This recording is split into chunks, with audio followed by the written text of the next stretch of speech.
Hello, I'm Casey, and welcome back to Living in the Real World. And today we're gonna look at a some headlines that have been on the news recently about power plants shutting down in Europe during the heat due to the heat wave. So we're gonna call this "When Nature Sets Limits," and let's dig into it. So you've probably seen some of these headlines, and a lot of them have been France is shutting down nuclear plants. But it's not just nuclear plants. It's all power plants, steam power plants that use the steam cycle. So, there's gas plants, and there's even hydropower because they don't have enough water. So um, we're gonna talk a little bit about that, and what that means. And I think France shut down three of their plants, which is about 3.6 gigawatts of output, and seven others they've had to scale back output because of the way the steam cycle operates. If you don't have the colder temperatures, you can't get the efficiency and you can't get the output. And that's something, if we won't go into details on that in this video, but if anyone's interested in learning about the steam cycle, and that's something that I could talk about and be willing to do a video on. So just let me know. But there's two real points that I want to make here. I want to tie what's going on in Europe back to the proposal for these large hyperscale data centers in the US. Um, Basically the cooling systems may be different.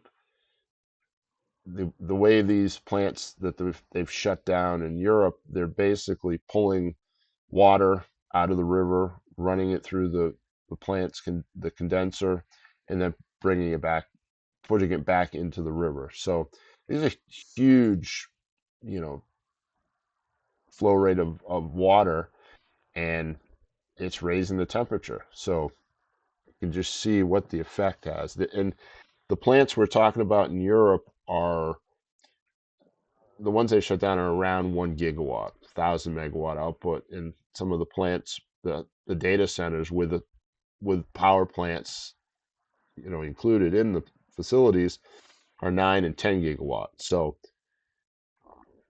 scale, just things just get worse. So the point I'm making, though, is the cooling systems may be different, but the heat is still being released in the environment. And then a larger um, point that I want to make, we tend to think that we can conquer, nature with technology. We don't need nature. We can get by, but the simple fact is that every technology still depends on the environment, and it has an effect. It changes the environment.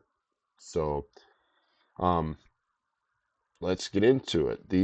Like I say, these plants are.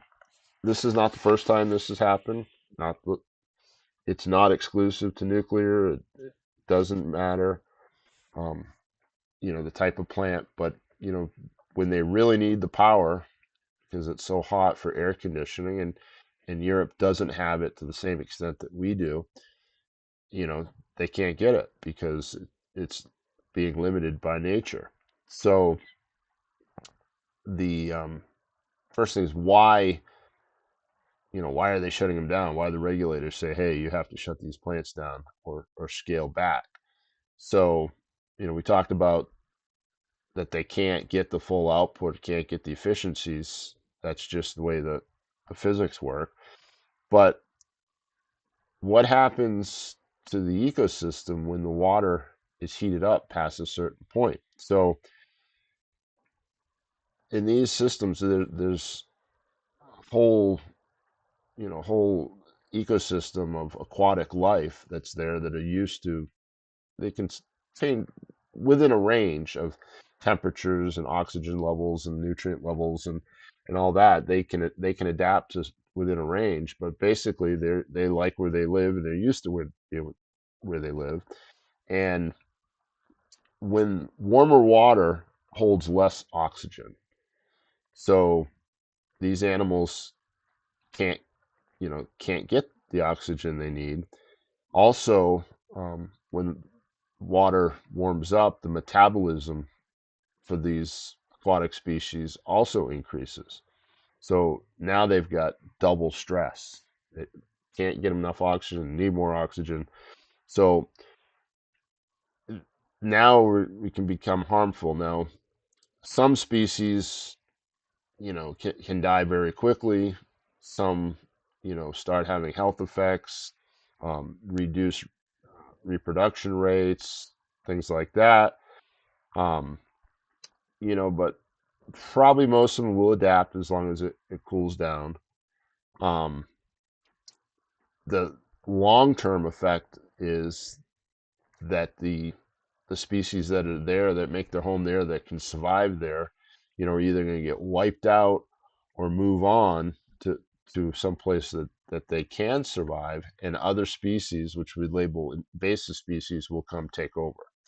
So the they also, with the warming water, more susceptible to water quality issues such as algal blooms, diseases and parasites, increased sensitivity to some pollutants. So there is an issue with when the water warms up too much. Um, so those regulations are there for a reason and doing a job. But the point that I think that what's going on there is a direct correlation to what we need to be watch watching out for here with these huge increase in the electrical generation for these data centers, is that infrastructure and technology are not separate from the environment.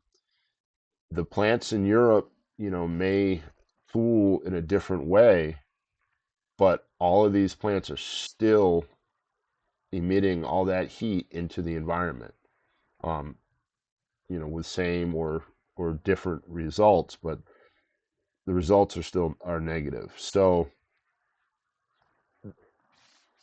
that's the we need to understand that. We need to stress that upon our representatives, our officials, and the people that are building these power plants. That um, we get into the situation. We have these huge increases, and um, they have to keep these data centers cooling. They're going to be running 24 hours a day, 7 days a week, probably getting preferential treatment. Um, during the peak times, cold and heat, they're going to need more gas, ones that are connected to the grid, more electricity, and makes it at a minimum more expensive for the rest of us. So the system may be different over there, but the effect could be the same, and we need to look at that and understand that. So um, I think France it's not proof that data centers will cause the same environmental damage. It's proof of a larger principle that technology remains dependent on environmental conditions, and the environment must absorb the consequences of operating that technology. So that's all I have. We could get a little deeper, but just want to make those 2 points that the data centers are going to put a lot of heat in the environment. It's going to change things, and that every technology is dependent on the environment and has an effect. So I thank you for watching, and if you like this, please pass it on. Please like the video. Please subscribe to the channel, and any feedback or suggestions for future shows or anything, please send me an email. Thank you very much.